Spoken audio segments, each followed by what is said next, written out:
هلا بنعمل هيك.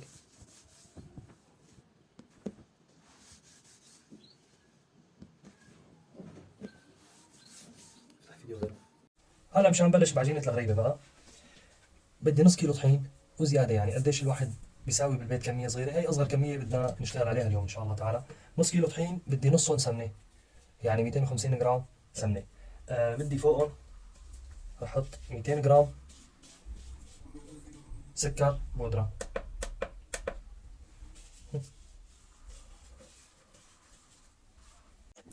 بعد ما حطينا هلا 200 جرام سكر بدنا ندوبهم منيح.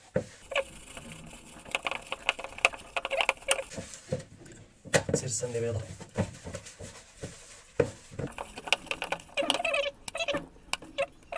هلا بقى بنحط عليها الطحين.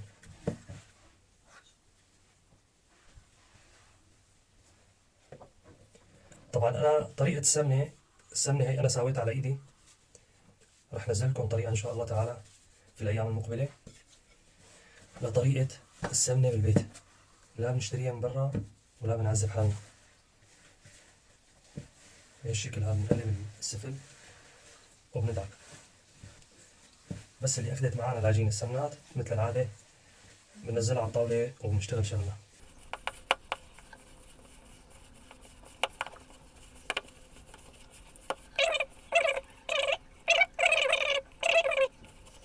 هلا بنزلها على الطاولة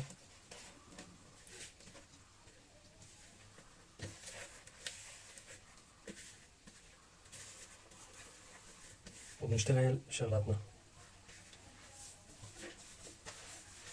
بهالطريقة هي. هيك على 100 معلمة بهالشكل هذا بنرجع بنفتلهم هيك وبندعك.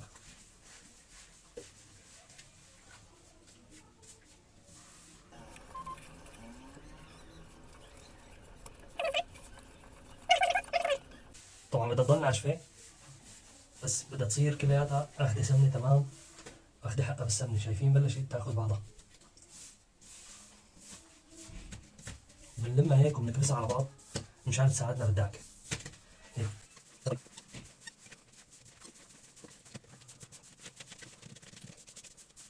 هلا هيك هلا هيك بنقلبها تقليب. هذا القوام اللي انا بدي اياه من الغريبة. هلا طبعا هذا قوام مبدئي قبل البراد. بعد البراد رح اخذ نتيجة منها تماما.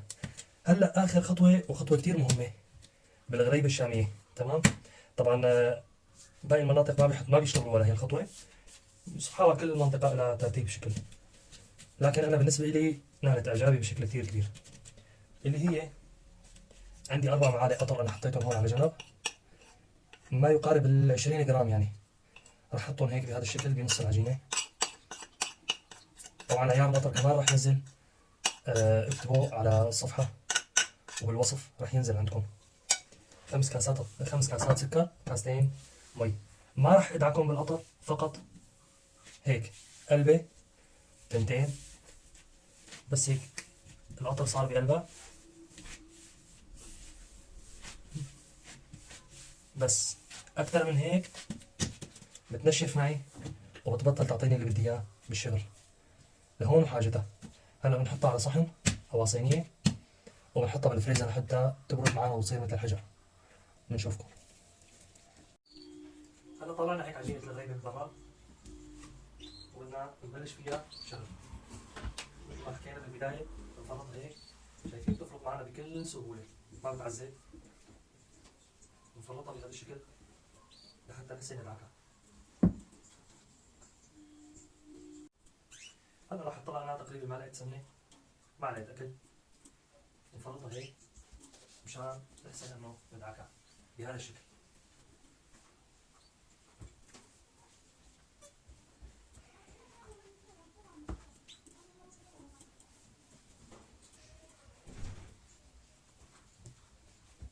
بنضل عم ندعكها لحد ما تصير معنا العجينة مثل ما نحن بدنا.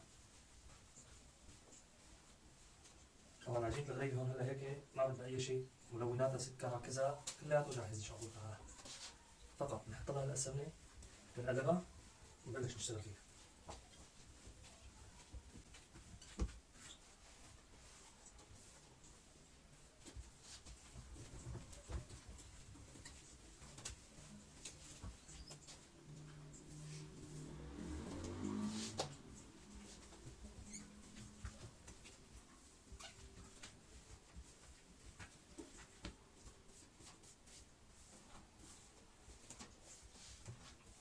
بنجمعهم هيك ونبلش من أول العجينة.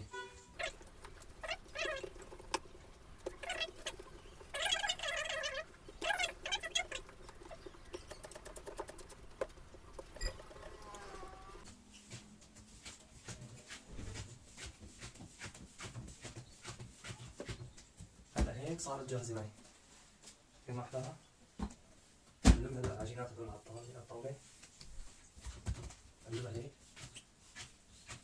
كيف بدي أعرف إنه هي صارت جاهزة معي؟ حطيت العجينة هيك قدامي وأخذت منها قطعة ومديت منها طوق بهذا الشكل هيك.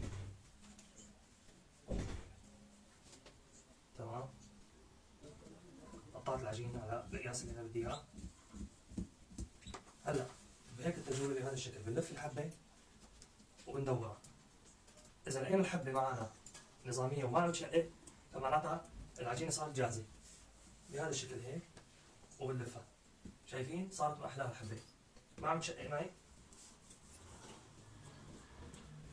هيك تماما إن شاء الله تعالى أمورها تمام التمام. فينا نشتغل فيها مباشرة إذا كانت باردة، وإذا ما كانت باردة فينا نبردها شوي ونرجع نشتغل فيها إن شاء الله تعالى. أنا بعد ما طلعت من عندي بالبراد التقليب بهذا الشكل، نكبس لتحت وبنقلب، نكبس لتحت وبنقلب هيك بهذا الشكل. العجينة يعني عجيبة بصراحة. العجينة عجيبة. تاخذ الطوق بهذا الشكل هيك، بنقلبه هيك قلبة والثانية وبس. وهي تقسيطة هون بدها معلمية بصراحة، مش عم تطلع معنا الحبة اخت الثانية بهذا الشكل.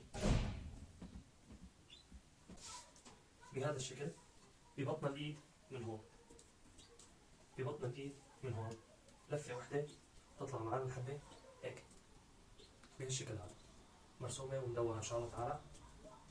طبعا هي ممارسة، يعني الشخص كل ما لف اكثر كل ما بتكون الممارسة عنده افضل، تطلع معه شكل الحبة ممتاز.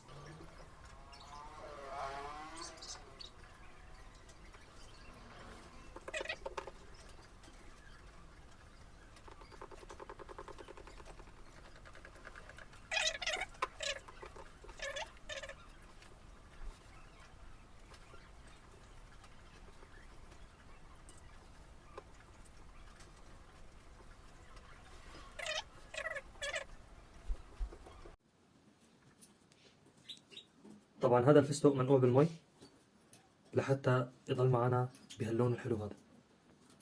شايفين ما شاء الله.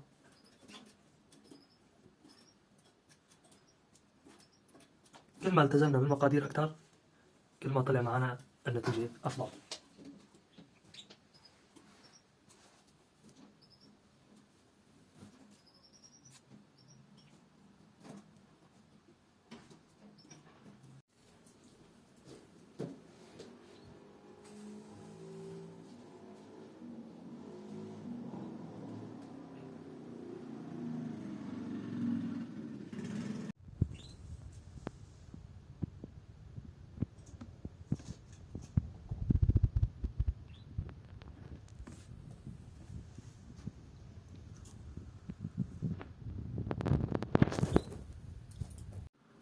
طلعت الغريبة تبع العيد وإن شاء الله كل عام وأنتم بخير يا رب.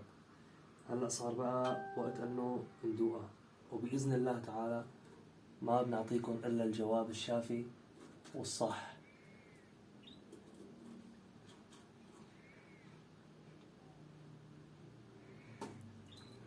يعني والله ما في شي يعبر، شي جميل جدا وطعمه رهيبة. بإذن الله طول ما عندك سمنة طيبة وشغل صح راح تاخذ نتيجة عال العال وممتازة بإذن الله، بتدعيلي عليها. معكم الشيف أبو وليد، دعونا ولا تنسونا من الحبشتكات كلياتها. السلام عليكم.